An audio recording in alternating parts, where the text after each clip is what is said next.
UGC bill के विरोध में बड़ा प्रदर्शन। डीएम कार्यालय पर पहुंचे श्रवण समाज के लोग। बड़ी संख्या में डीएम कार्यालय पर चला घंटों विरोध प्रदर्शन। कई हजार की संख्या में रोड पर उतरे लोग किया यूजीसी का विरोध और यूजीसी के विरोध में सभी वर्ग के लोग हुए शामिल। श्रवण समाज के लोगों में दिखा नाराजगी। श्रवण समाज जिंदाबाद से गूंजा बस्ती। राष्ट्रीय इंटर कॉलेज से चलकर डीएम कार्यालय तक प्रदर्शन। विरोध प्रदर्शन में अधिवक्ताओं ने किया सपोर्ट। सैकड़ों की संख्या में पहुंचे अधिवक्ता। यूजीसी बिल वापस करने और सरकार के विरोध में हुआ नारेबाजी। यूजीसी बिल वापस नहीं हुआ तो पूरे प्रदेश में होगा प्रदर्शन। 19 तारीख को होने वाले फैसला नहीं आया पक्ष में तो खामियाजा भुगतेगी सरकार।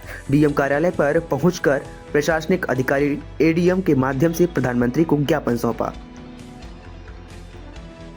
इंडिया 9 न्यूज के लिए डॉक्टर हेमंत पांडे की रिपोर्ट।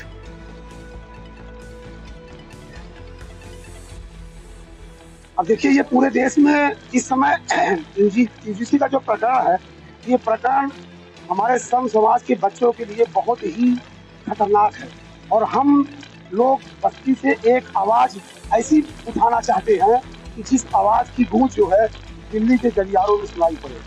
और हम यहाँ से ये बता देना चाहते हैं सरकार को, ये बता देना चाहते हैं शासन और प्रशासन को कि श्रवण समाज जब भी इस सत्ता के विरोध में खड़ा होगा तो सत्ता को बदलने में पल भर भी नहीं लगेगा।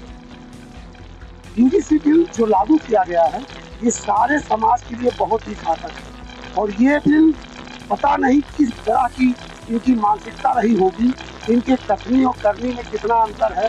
अभी एक दिन पहले हिंदू सम्मेलन कराया जा रहा है और यहाँ जातियों में बांटा जा रहा है।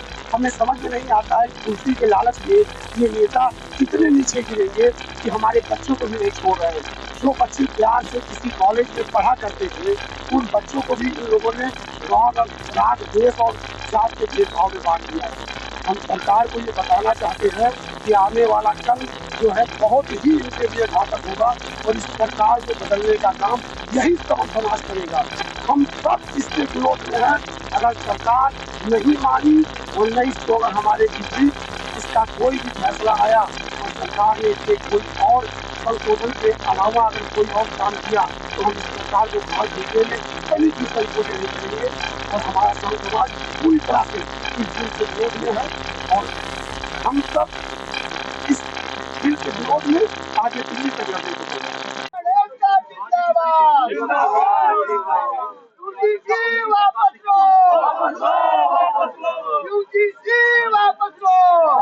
सरकार से मांग है कि सबसे पहले तो इस बिल की मांग उनसे किसी ने की नहीं थी, तो इस कानून की कोई आवश्यकता हमारे यूनिवर्सिटीज में नहीं है।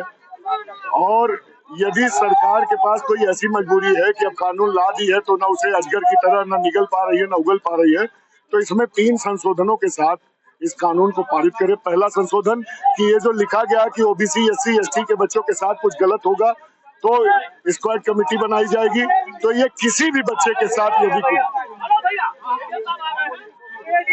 किसी भी बच्चे के साथ कोई दिक्कत होगी तो जांच कमेटी बनेगी, किसी भी जात उसमें न लगे। दूसरा, स्क्वाड कमेटी में जनरल के लोगों को भी शामिल किया जाए और तीसरा जो फॉल्स कंप्लेंट करे उनको दुगनी सजा मिले, यही मांग है। देखिए, हम सरकार से कोई मांग नहीं कर रहे हैं, हमारा अधिकार है।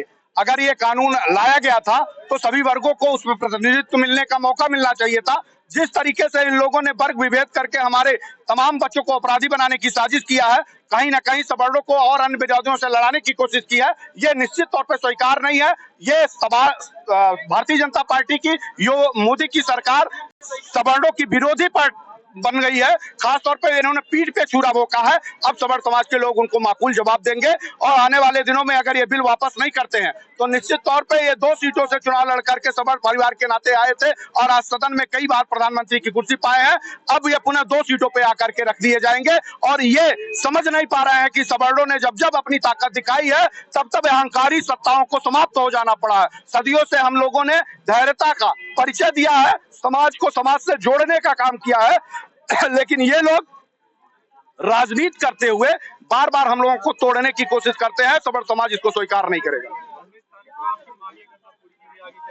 देखिए, 19 तारीख को हम सुप्रीम कोर्ट से आशा और उम्मीद करते हैं कि 140 करोड़ लोगों के लिए संविधान है, वो हमारे साथ अन्याय नहीं करेगी। लेकिन मुझे देखना इन राजनेताओं को, इन सफेद पोशों को, इन सवर्ण नेताओं को कि ये सारे के सारे लोग, जो सारे लोग कुर्सियों पर बैठते हैं और जातियों को जातियों से लड़ाते हैं, अगर हमारे इस बिल के समर्थन में उतर के आए और इस बिल का इन्होंने समर्थन किया और विरोध नहीं किया, तो हम लोग तय किए हैं कि पूरे भारत में जितने सवर्ण सांसद हैं, सवर्ण विधायक हैं, सवर्ण नेता हैं, जनप्रतिनिधि के घरों पे चूड़ी, बिंदी, सिंदूर और उनके घरों का घेराव करके उनको बांटने का काम करेंगे और उनको सरेआम सवर्णों के बीच में ला करके खड़ा करेंगे, जिसके वोटों से वो चुनाव जीत कर आते थे।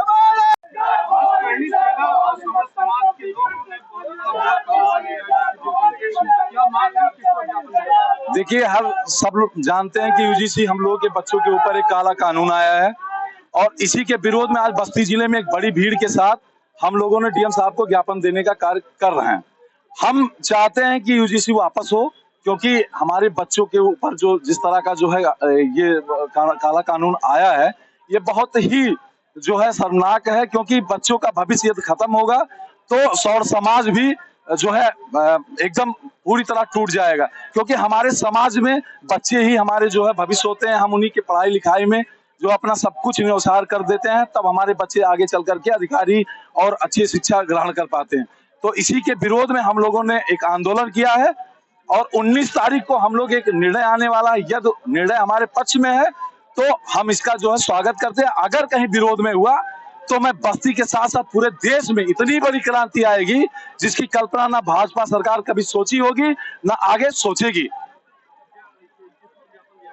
अभी हम लोग डीएम साहब आए थे, लेकिन हम लोगों ने डीएम साहब से मांग किया है कि डीएम साहब आए तो हम ज्ञापन देंगे और डीएम साहब अभी आ रहे हैं।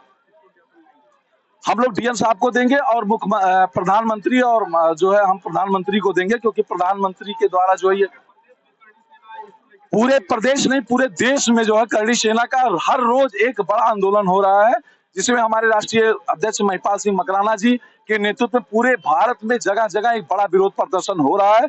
और हम लोग 19 तारीख तक लोगों को इसी के द्वारा जगाने का भी काम कर रहे हैं कि आप तैयार रहिए। आगे अभी एक जो छोटा हमारा कार्यक्रम रहेगा, आगे हम लाखों की भीड़ के साथ, हमको जरूरत पड़ेगी तो मुख्यमंत्री कार्यालय घेरेंगे, जरूरत पड़ेगी तो डीएम कार्यालय घेरेंगे, पर यूजीसी को खत्म कराने का ही हम लोग काम करेंगे। जब तक खत्म नहीं होगा तब तक हम लोग सांस से बैठेंगे नहीं। लड़ाई आर पार की होगी और हम लोग का इतिहास जो है, हम लोगों ने घास की रोटी खा के, हमारे पुरखों ने घास की रोटी खा के अपने स्वाभिमान को जीवित रखा है, तो हम लोग स्वाभिमान के लिए अपने सर को कटा सकते हैं पर स्वाभिमान को कभी गिरने नहीं देंगे। हमारे बच्चों का सवाल है, हमारे ऊपर अगर कोई दिक्कत होती तो हम बर्दाश्त भी कर लेते, पर हमारे सौर समाज के बच्चों के ऊपर आफत आई है तो इसके लिए हम लोग कतई बैठने वाले नहीं है। लड़ाई आर पार की होगी। यदि कहीं जरूरत पड़ेगी तो हम लोग वो लड़ाई लड़ेंगे जिसकी कल्पना न सरकार सोची होगी न प्रशासन शासन सोचा होगा।